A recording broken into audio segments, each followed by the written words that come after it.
जो व्लादिमीर है, दोनों आपस में डिस्कस कर रहे हैं। एस्ट्रागन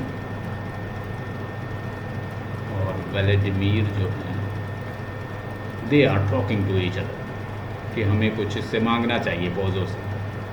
दे demand Pozzo to give them something. अच्छा, ये जो है ये भी बड़ा इंपॉर्टेंट है, एक्ट 3 से ये लिया गया है। और टेस्मैन और हैडा आपस में बात कर रहे हैं। मैं इसका पसे मंज़र आपको बताता हूँ ताकि आपको क्लियर हो जाए। इनफैक्ट ये हैडा गैबलर जो है, हैडा गैबलर और लवबॉग के दरमियान बहुत करीब रिलेशन रहे हैं।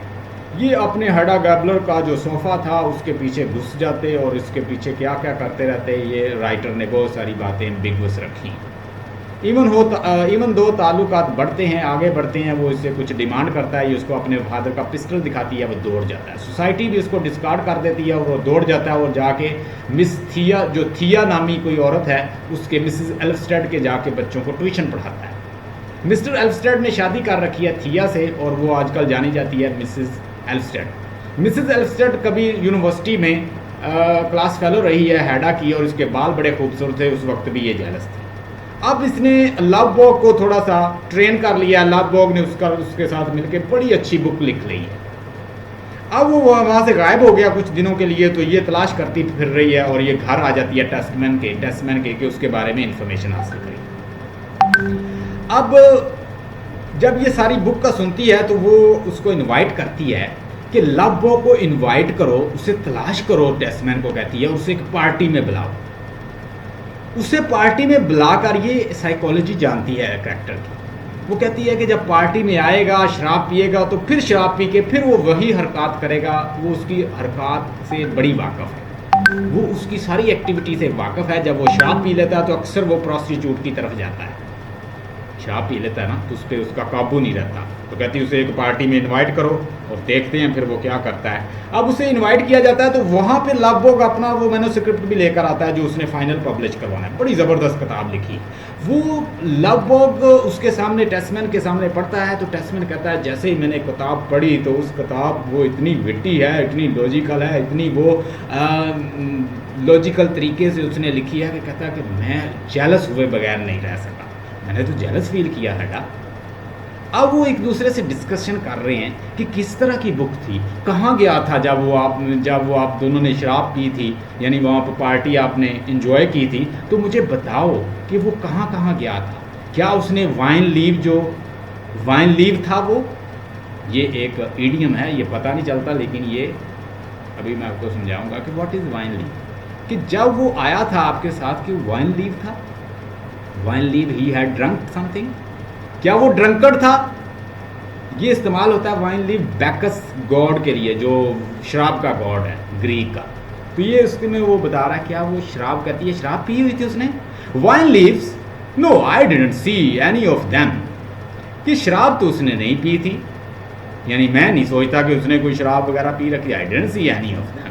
He made a long rambling orations in the honor of the women who inspired him. उसने बड़ी लंबी स्पीच की, यानी वो जब उसने पार्टी कंडक्ट की हमारे साथ तो पहले उसने शराब भी नहीं पी रखी थी और उसने बहुत लंबी स्पीच की उस ऑनर में, उस औरत की ऑनर में जिसने ये उसे मोटिवेट किया इतनी बड़ी किताब लिखने के लिए। Yes, those were the word he used. हाँ, ये वो अल्फाज हैं जो उसने लवबॉग ने इस्तेमाल किए। यानी उसने बड़ी लंबी स्पीच की, उसकी ओरेशन में उसको एडमायर किया, उसकी तारीफ़ की। इट मीन थिया की तारीफ़ हो रही है और यहाँ से हैडा गैबलर जल जाती है। उसे गुस्सा आता है कि ये रिलेशन बना गई, इसने उसको इतना बड़ा बना दिया, इतना अजीम बना दिया, मैं पीछे रह गई। तो ये सारी आगे पीछे की सिचुएशन। लें जी, हमारा काम हो गया, हमने ये 4 जो हैं कर लिए हैं। तो जो आपको आसान लगे आपने कोई 3 जो है इनमें से कर लेने। नीचे आए, do you think that the lovebugs despair arise from the fact that wants to control the world but cannot control himself? अच्छा, लवबॉग का जो करैक्टर है वो कोई काम भी रेजोल्यूट होकर नहीं करता।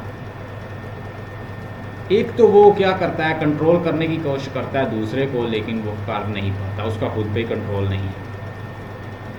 एक हैडा गैबलर उसके बारे में जानती है कि जब वो शराब पी लेता है यानी ये साइकोलॉजी को ज़्यादा जानती है, ये करैक्टर ज़्यादा जानता है।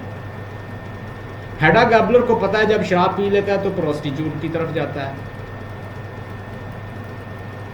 ठीक है, ड्रंकर्ड भी है। और जब वो शराब पी लेता है तो उसे पता है, होश ही नहीं रहता उसने क्या करना है और क्या नहीं करना।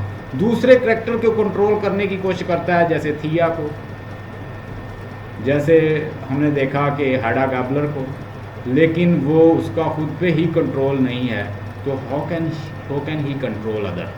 तो कहते हैं कि if you want to conquer the world you should conquer yourself. अगर दुनिया को फतह करना चाहते हो तो सबसे पहले खुद को फतह करना सीखो।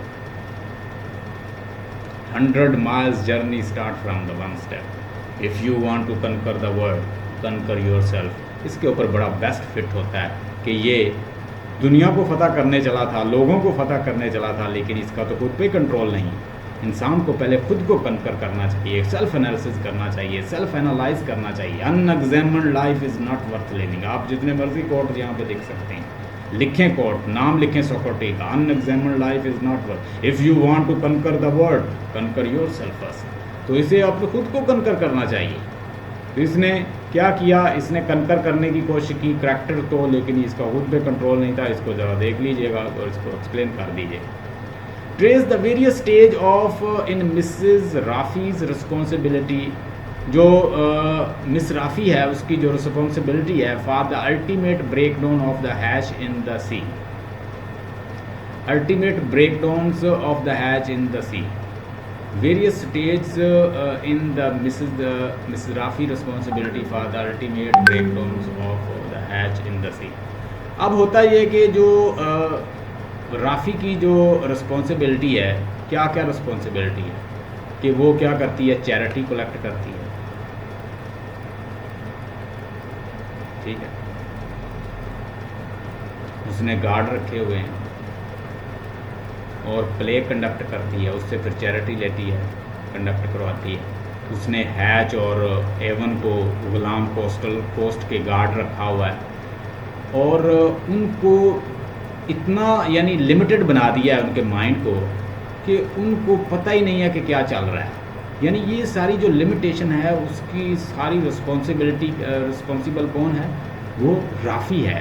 राफ़ी ने उन्हें सोचने पे मजबूर ही नहीं किया, उन्हें सोचने ही नहीं दिया कुछ, उनको इनकैप्सुलेट किया हुआ है। उनकी जो इमेंसिपेशन है, जो उनकी फ्रीडम ऑफ इंक्वायरी है, लिबर्टी है, बिल्कुल खो चुके हैं। वो एक ही उनको एक माहौल में रखा हुआ है and she manipulate them, control them and don't let them think outside the box. तो ये राफ़ी जो है उनके साथ कर रही है। What is the dramatic significance song of the act 2 of waiting for the God. What is the dramatic significance of the, ये मैंने आपको सेंड कर दिया है, इसको आपने ज़रूर देखना है। आपके ग्रुप के अंदर ये मौजूद है इसका आंसर, उसको देख लीजिएगा। What is the dramatic significance song of act 2। Act 2 के अंदर जो वो एक दूसरे के साथ डिस्कशन करते हैं और बातें करते हैं, मीनिंगलेस और ऑब्जर्व्ड बातें करते हैं और उसको बढ़ाते हैं कॉन्वर्सेशन को, वो सारी मैंने आपको सेंड कर दी, उसे देख लीजिएगा। Why has Chekhov's drama been called the lyrical and internal as opposed to the external, discuss with reference to the play the Cherry Orchard. अब देखें ये सिंपली ये बन रहा है। इसकी थीसिस स्टेटमेंट जो है, मैंने इसको 3-4 दफ़ा जब इसे मैंने गौर से देखा तो मुझे पता चला कि इसकी थीसिस स्टेटमेंट क्या बन रही है। इसकी थीसिस स्टेटमेंट ये बन रही है बच्चों कि हमने बताना है साइकोलॉजिकल एलिमेंट, कि यहाँ पे साइकी को साइकोलॉजिकल एलिमेंट को डिस्कस किया गया, इंटरनल इनर लाइफ को।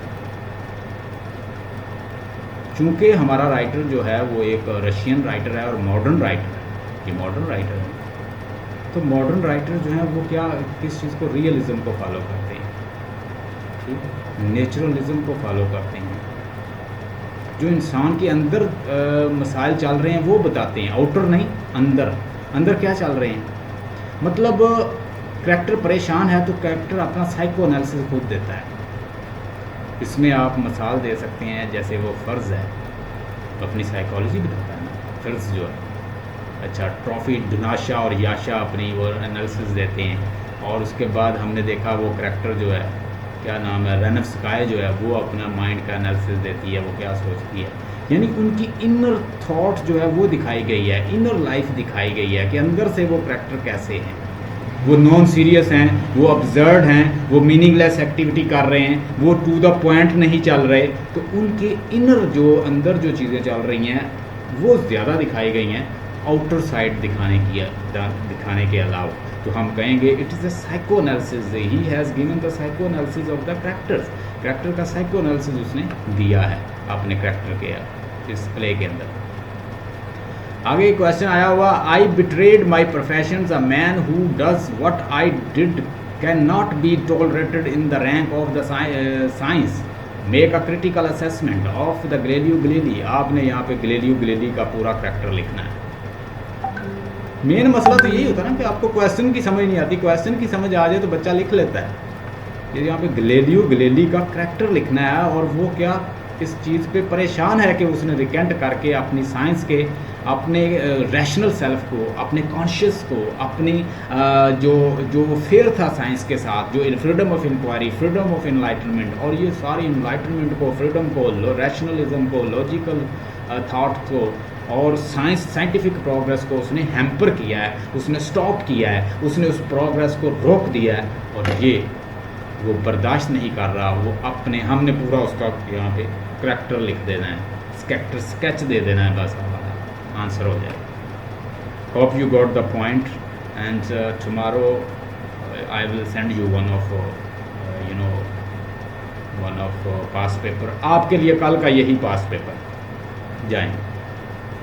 कल आप कोई और नहीं करेंगे, सिर्फ यही पास पेपर जो मैंने अभी आपको करवा दिया ना, यही पास पेपर मुझे कल करके आपने मुझे सेंड कर देना है। यानी कल जैसे सैटरडे है तो कल आप किसी वक्त भी आपने ये मुझे सेंड ज़रूर करना है, कुछ नहीं करना, बस ये करना है।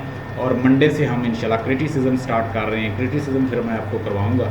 बहुत सारे बच्चे जो मेरे यूट्यूब फॉलोवर हैं वो भी मुझे कहते रहते हैं क्रिटिसिज्म का, तो इंशाल्लाह हम क्रिटिसिज्म का वो स्टार्ट करेंगे। फिर मैं आपको पास पेपर भी इसके कराऊँगा, और that will be very helpful. हमने सारे उसके लेक्चर तकरीबन रिकॉर्ड किए हुए हैं, you should not worry about that.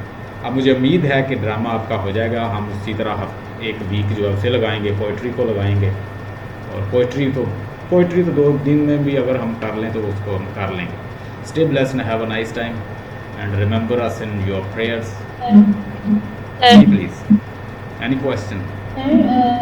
Sir question अक्सर आया हुआ है पास पेपर में कि आप डिस्कस करें 20th सेंचुरी के जो मॉडर्न राइटर्स हैं। तो अगर आपके पास कोई असाइनमेंट है इसकी तो आप प्लीज़ सेंड कर दें, वो भी हम कर लें। होगी, मुझे तलाश करनी पड़ेगी क्योंकि ये सारे क्वेश्चन हमने पहले भी किए हुए हैं, तो मैं उसे फाइंड करूँगा और एक बड़ा ज़बरदस्त क्वेश्चन बना के आपको सेंड कर दूँ। चलें, आप ये भी क्वेश्चन इसके अंदर शामिल कर लें, मैं आपको फाइंड करके वो सेंड कर देता हूँ। बना बनाया क्वेश्चन, उसको 2-3 दफ़ा पढ़िएगा, वो याद हो जाएगा। उसकी आपको मैं बताता हूँ, कोशिश किया करें कि याद करने का तरीका ये होता है, मैं जैसे करता था, मैं यूँ करता था कि जो मैंने पढ़ना होता था ना, मैं उसकी पूरी टेक्स्ट को पढ़ता था, रट्टा नहीं लगाता था। यानी मैं अपना आपको स्टाइल अभी भी पढ़ने का ये बता रहा हूँ कि पूरी टेक्स्ट को मैं पढ़ता हूँ, उसके बाद जो मेन चीज़ें हैं ना वो मैं अपने लफ्ज़ों में लिख लेता हूँ। मतलब कि मैंने पूरी टेक्स्ट को पढ़ा। पहली बात तो ये है कि अपना बिलीव ये निकाल दें माइंड से कि जो उसने लिखा है वो 100% ट्रू है।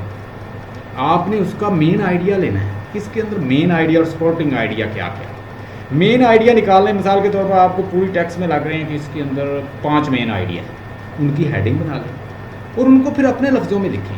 पहली, दूसरी, तीसरी, चौथी, 5वीं, 5 बना लो और अपने लफ्ज़ों में लिखने की कोशिश करें। अब जो याद कर लिया, जैसे अब मैं नहीं कहता कि दोबारा शुरू से हो जाओ, मेरे तरीके से पढ़ो, लेकिन जैसे आपने पढ़ा ठीक है, क्योंकि आप लोगों को बहुत सारे मसाइल हैं, आप कोई इंग्लिश मीडियम स्कूल से नहीं आएंगे, अपनी तरफ से लिख लेंगे। तो कोशिश किया करें कि ऐसे क्वेश्चन जो आपको थोड़े से एम्बिगुअस लग रहे हों, उसमें कुछ नॉलेज जो है जो आपने लर्न किया किताब से वो लगाएं, कुछ अपनी तरफ से भी लगाएं, हेड बनाएं, पैराग्राफ, कुछ नहीं होता है। ये नहीं कि कोई उन्होंने 100% देखना कि करंट के नोट्स या वो फलां किसी और के सम बॉडी के नोट्स से ही वो चलेंगे, नो। वो तो ये होता है कि लग गया ना लगा दो, ये सारा कुछ। मुझे अक्सर बच्चे बताते हैं कि जब हम एग्जामिनेशन सेंटर में जाते हैं हम सब कुछ भूल जाते हैं, रट्टा सब कुछ भूल जाता है, बस वही याद रहता है जो टीचर ने बातें की होती। ये मैं आपको 90% बच्चों की बता रहा हूँ परसेप्शन जो इसके बारे में है कि जब हम एग्ज़ाम में जाते हैं सब कुछ भूल जाता है, बस वही चीज़ें याद